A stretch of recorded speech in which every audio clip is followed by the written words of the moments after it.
Allohning toatida ulg'aygan yigitlar haqida misollar. Umar ibn Xattob roziyallohu anhu mashhur qissa. Kunlarda birida xalifa bo'lib turgan davrda ko'chada ketayotsa, ko'chada o'ynayotgan bir to'p yosh bolalar Umar ibn Xattobni ko'rib turqirab qochib ketishdi. Umar ibn Xattob haybatli inson bo'lgan, hatto katta odamlar ham tura olmas edi oldida, siri bor edi. Hamma yosh bolalar qochib ketdi, bir bola turibdi joyida. Xalifa qiziqib borib, "Ey bola" dedi. "Nimaga hamma qochib ketganda sen qochib ketmading?" dedi. Bu bola aytdiki, "Ey amir" dedi. "Ey amirul mu'minin, sizni zulmingizdan qo'rqish uchun zolim emasman. Jazoingizdan qo'rqishlik uchun gunoh ish qilganim yo'q. Yo'l keng, siz ham men ham sig'oramiz" dedi. Jur'atni qarang. Bir xato ish qilganim yo'q. Bir zulm qilganim yo'q sizdan bir kalta yoki jazolanishlikka. Menda hech qanaqa bir ayb yo'q, o'taverasiz deyapti. Kimi bo'lasiz desa, Zubayr ibn al-Avvomni deydi. Abdulloh ibn Zubayr roziyallohu anhu. Qarang, jur'atda. Umar ibn Abdul Aziz rahmatullohi alayh. Bu xulofoi roshidlarning 5-chisi deyiladi. Hayit kunida bir bolaga ko'zi tushib qoldi. Hali bolaning ustida yamog'i bor kiyim bor edi. 3-4 ta yamog'i bor edi kiyimida. Hayit kunida. Demak, kambag'al, qo'lida bir dunyosi bo'lmagan odam hayit kuni yangi kiyish kerak, iloji bo'lsa. Haligi bolani ko'rib turib, xalifaning ko'ziga yosh keldi. Bola xalifaga qarab, "Ey amirul mu'minin, nima yig'layapsiz?" Xalifa aytdi, "Bolam, agar ustingdagi yamoq kiyimingni do'stlaring ko'rsa, seni ko'ngling sinishidan qo'rqaman" dedi. Hamma yangi kiyib turganda sen yamoq bilan borib, haligilar oldida bo'yning qisilib, ko'ngling sinishdan dedi, qo'rqaman. Bola nima dedi? "Ey amirul mu'minin, qalb Alloh undan rozi bo'lmasligi yoki ota-onasiga oq bo'lishi bilan sinadi. Bu narsaga qalb sinmaydi" deyapti. "Albatta sizni mendan rozi bo'lishingiz sababli Alloh ham rozi bo'lishini xohlayman" deyapti. Faqir kishini ko'rasan, hech narsasi yo'q, ammo qalbida xotirjamlik bor.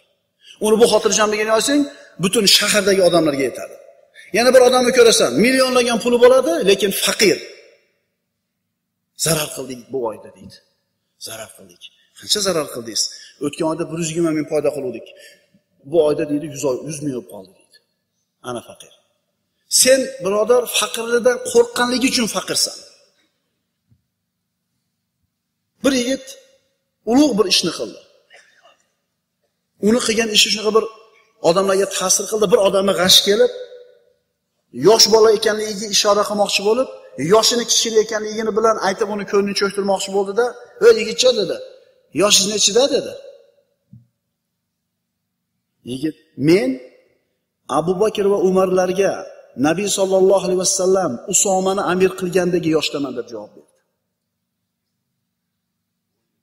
17 yoshda. 17 yoshdaman demayapti. Usomani payg'ambarimiz Abu Bakr va Umarlarga amir qilganda nechida edi? O'sha yoshdaman deyapti. Jur'atni qarang. Umar ibn Abdul Aziz xalifa bo'lib saylandi.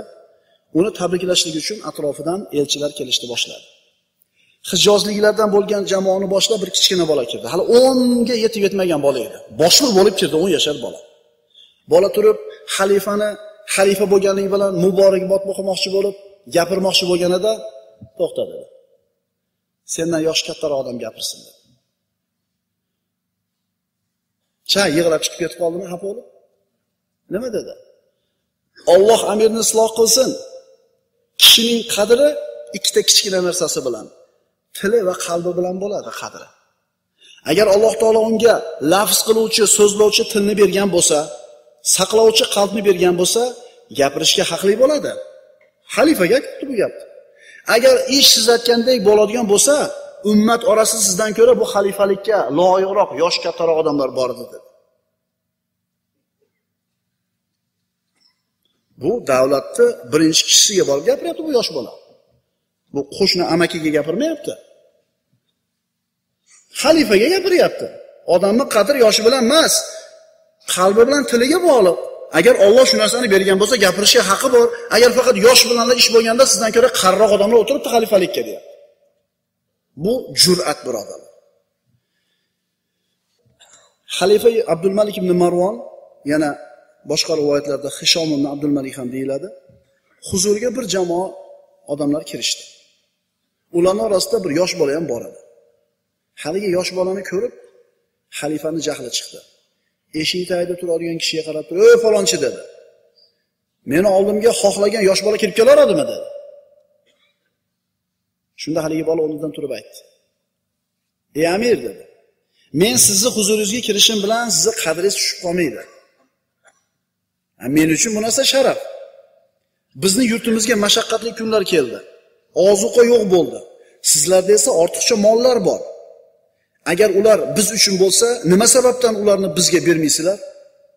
Agar ular Allohniki bo'lsa, bas ularni bandalarga beringlar. Agar ular sizlarniki bo'lsa, bas uni bizlarga sadaqa qilinglar" dedi. To'g'atilmagan kichkina bolaning gapi. Xalifa hayron qoldi. "Vallohi bu bola" dedi, "talabini bajarmaslikka biz uchun bironta ham uzrni qoldirmadi" dedi. Qavm uchun 100 dinor, bu bolani o'zi uchun 100 dinor berdi. Bola "O'zimni haqqimni ham qavmimga beraman" dedi. Chunki hojatiga yetmay qolishi mumkin. Bular ham odamning bolasi. Bularda ham bitta erkak, bitta ayoldan Alloh dunyoga keltirgan. Lekin bularni mana shunday jur'atli qilganlar shu erkak bilan ayollar bo'lgan.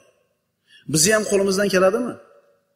Biz hammamiz xohlaymiz farzandlarimiz jur'atli, shijoatli, yurakli, o'ziga ishongan, irodasi mustahkam farzand bo'lishligini.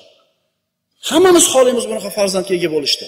Ammo biz shunaqa farzandga ota yoki ona bo'lishga loyiq mehnat qildikmi?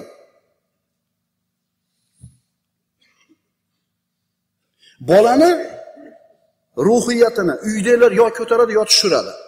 Bak, nariyoqqa bor, boshimni ortma. Bak.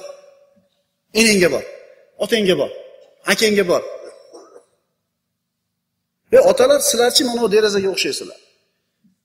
Shunday kelib dunyoni ko'rmoqchi bo'lyapti.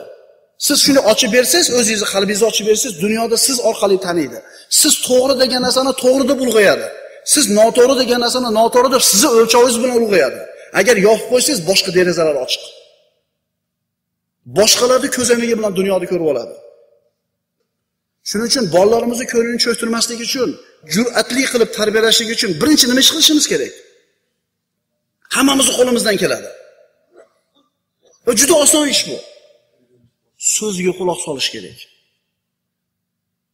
Eslang, qachon siz o'sha 3 yoshar, 4 yoshar bolangizga o'tirib, xuddi katta odam bilan gaplashgan qilib 5 minut gaplashgansiz.